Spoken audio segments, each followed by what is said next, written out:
Hey everybody, it's Alina Michaels, Esoteric Quantum Astrologer, and I am going to be talking with you about the events of December 2016. Sorry the video's a little bit late. I had some things happening in my life that I was doing, so sorry about that. Here we go. Okay, so one of the things you may or may not know is Mercury's going retrograde in December, and that's okay, right?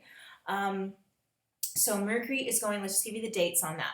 So Mercury is going to turn retrograde on the 18th, 19th of December. It does that at 15 degrees of Capricorn, and it will go backwards to be 28 degrees of Sagittarius, which it will turn direct, go forward, January 7th. So that's going to be the actual Mercury retrograde time. But as you know, when we go, okay, when is Mercury 28 degrees of Sagittarius before the retrograde, which is basically December 1st. So we're in that kind of pre-retrograde time right now, as I do this on the 5th.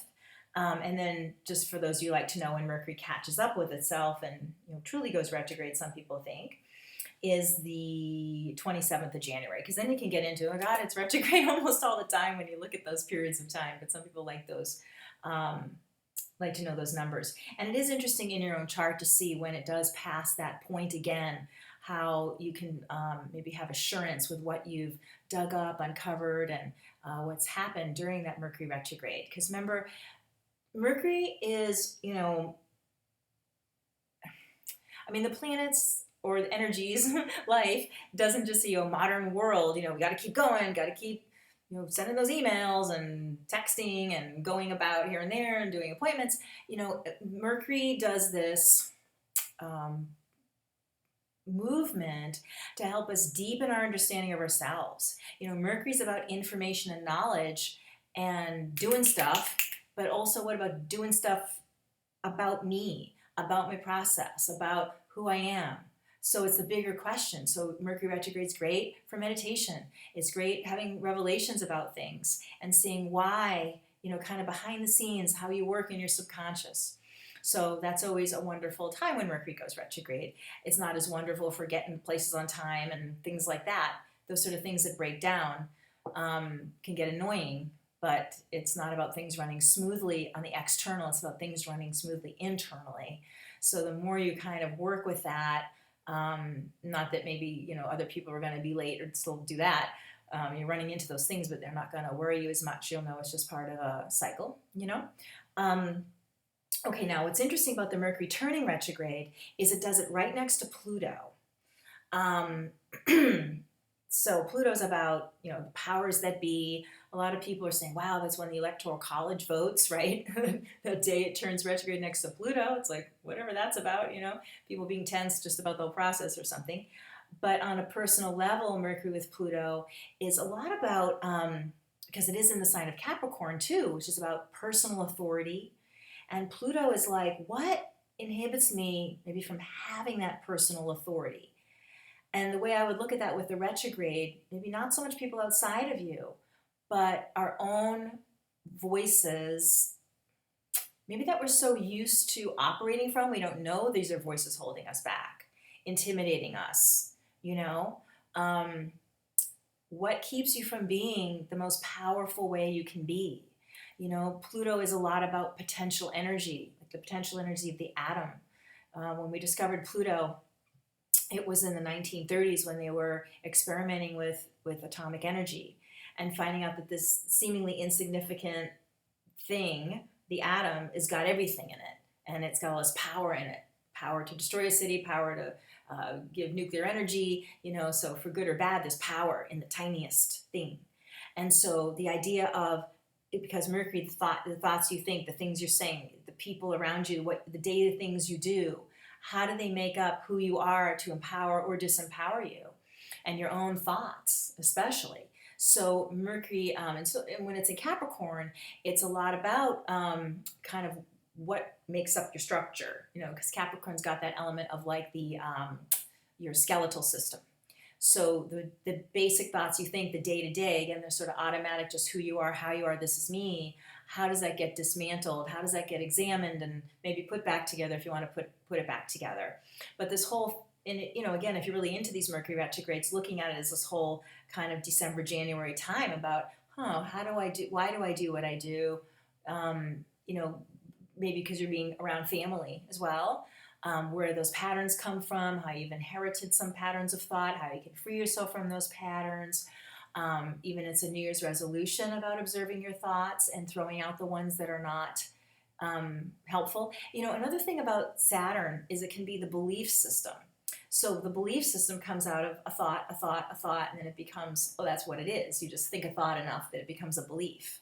But it's really just a repetitive thought, or there's a collective repetitive thought about it that then becomes, that's how it is. But it's really just a set of thoughts. So if you're breaking down your thoughts, you can break down that belief system and be truly free from so much. So all of this examination can be so personally empowering, and feeling like I'm choosing to be who I want to be. I'm choosing my thoughts and choosing how I express myself in the world. And that can change, again, if it's Mercury and Capricorn with this Saturn element, because Capricorn and Saturn are linked up like that.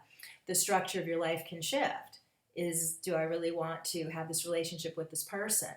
Or what needs to change in it? Or do my friends really reflect who I am? Do my activities reflect who I am? And how can I, or step into relationships in a better way? How do we both do it? I've had an experience just the past month of a few different friends like to connect with a lot. Like, how can we support each other in different ways that are more empowering to us? And think, that's kind of fitting in with that Mercury retrograde stuff, So there's a strength within the friendship you might not have looked at, or a romantic relationship, whatever, or even with the families, with your sisters or something. You're used to about your mom or whatever. And you can say, wow, we can use this relationship as a stronger platform for other goals we want to meet. So it's restructuring all of that.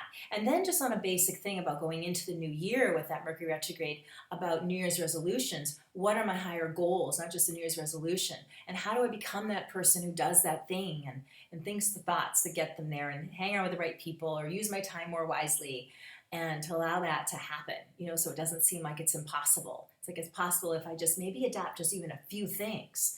Because Saturn, Capricorn, as Mercury's retrograde in Capricorn, is just a few key pieces sometimes make the big change. And sticking with just those few key pieces, and it's not really that complicated, It's like all of a sudden everything's different just because those cornerstones are in place. So those are some things to think about with that Mercury retrograde. That was probably more than I thought I was going to say about that, but it's a good one. Okay. The other thing that's very cool is that Uranus is going to move direct. That's going to be at the end of the month, around the 28th of December. Uranus went retrograde at the end of July. These outer planets, remember, they only go retrograde and direct once a year. As it goes forward, see, Uranus is about breakthrough thoughts, so it's neat to have that going on with the Mercury retrograde. And of course, it's in Aries, which is kind of rebellious and, well, maybe not so rebellious. Uranus is more rebellious, but Aries is more like pioneering.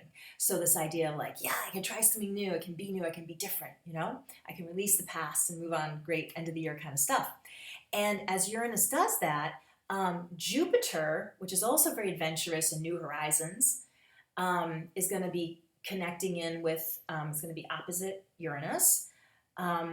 So that can support those changes and say, for everything I, break and stop doing, Jupiter's saying, here's something new, here's a new way to be, Saturn also is going to be trining, making a nice angle to Uranus as it does that. So all three of those babies, we get Jupiter, Saturn, and Uranus all connecting together, supporting those new thoughts. Mercury retrograde, even though it's in Capricorn and even though it's next to Pluto, it is more of a minor thing. And then Jupiter and Uranus themselves, when we talk about this configuration they're doing, can be just like, great idea, and then nothing happens. So it's good to have Saturn in there, solidifying it, and not just like a bunch of great ideas. Saturn is like, I did it, I put it into place, I acted on it, and I followed through and did it again, and I acted on it again. And that's why then it becomes the belief, or it becomes the success piece, So choosing all the steps, again, it's kind of mirroring that Mercury retrograde. So that's all that stuff there. And just another thing too, because it is the holidays and crazy times sometimes for people, is that if you're having relationship issues around that time, like, don't make any decisions. It's more that it can expose differences between people, but then those differences can be healed, and sort of a bigger sense of camaraderie or cooperation can come out of that seemingly inability to connect the dots. So there can be this aha moment that comes out that actually makes relationships better. You don't necessarily have to leave them, but they would be operating differently than they were. But so don't make any, I don't know, just trying to break up with people or say, this is it.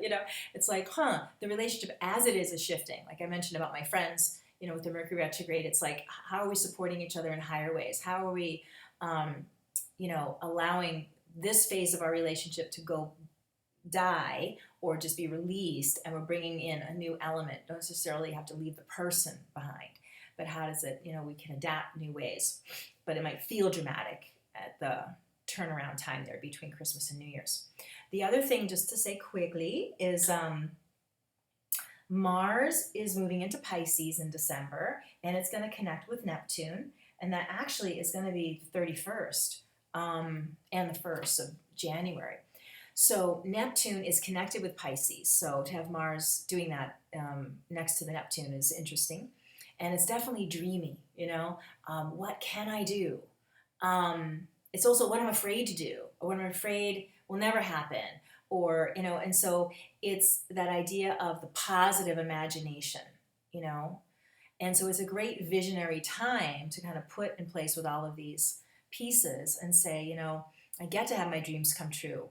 I think what can make Pisces is the dreamer, but it needs that, because it's so linked with Neptune and the possibility. Saturn, again, is that key feature that says, how does a possibility manifest?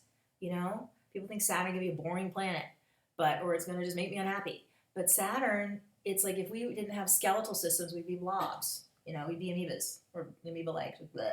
And so we need structure within our creativity and form and flesh and all of that.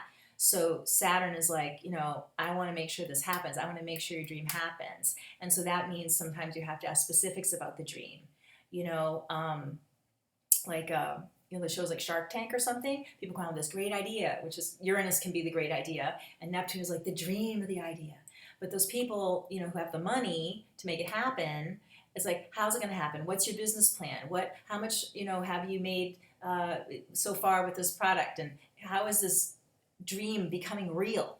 And maybe you need to tweak it to get even more success. And Saturn, going to make me not have, say the person wants to over saturate the market in some way. They want to do the, some of these shows, the person was saying, I want to have a retail and I want to have an online presence. And it's like, well, maybe you need to start here and build up a reputation and then go. And the person says, oh, my dream.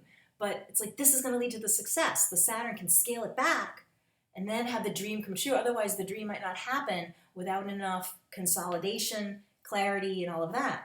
So the fact that Saturn's working in all of this, you can make your New Year's resolution something that you're really going to stick with. And what is the plan? And what's going to happen when you get challenged? And, it looks at those issues, and it can be sort of rain on the parade, but it's like, this is probably going to happen. If you think you're not going to want to eat chocolate cake all year, you're probably going to want to eat chocolate cake on January 2nd. Like, what are you going to do about it? Like, Saturn's not afraid to ask those questions, whereas Neptune, it's going to be perfect. And it's like, might not be, but it still can happen. So all of these things being said here, it's like you can have these dreams come true, but don't be afraid to ask the hard questions or the boring questions, or, what is the structure going to be to make your year or the next month or whatever, the new relationship, really happen. And don't be afraid to get up if you do fall.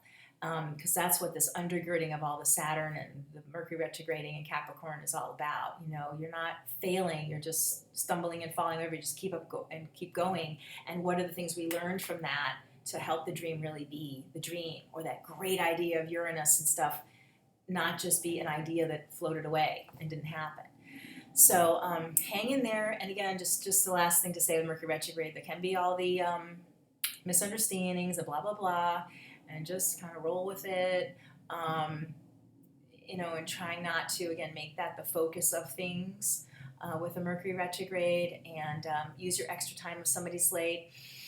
Just a few breaths of meditation, or you're waiting for a page to load on your website, your internet thing, or whatever, your computer, your internet thing, listen to me. So just being patient with those extra moments to say, that's so nice, and I get that extra moment of time.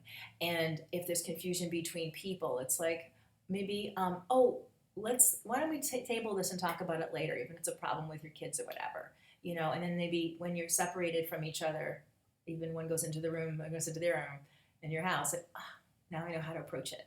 So allowing not to push it through, when you're having the Mercury retrograde at the holidays. So, okay, well, thank you. And remember, if you want gift certificates, please contact me through my website, alunamichaels.com. You can call me or text me at 248-583-1663, or you can just session for yourself, not just buying for someone else. And I will see you next month. Bye.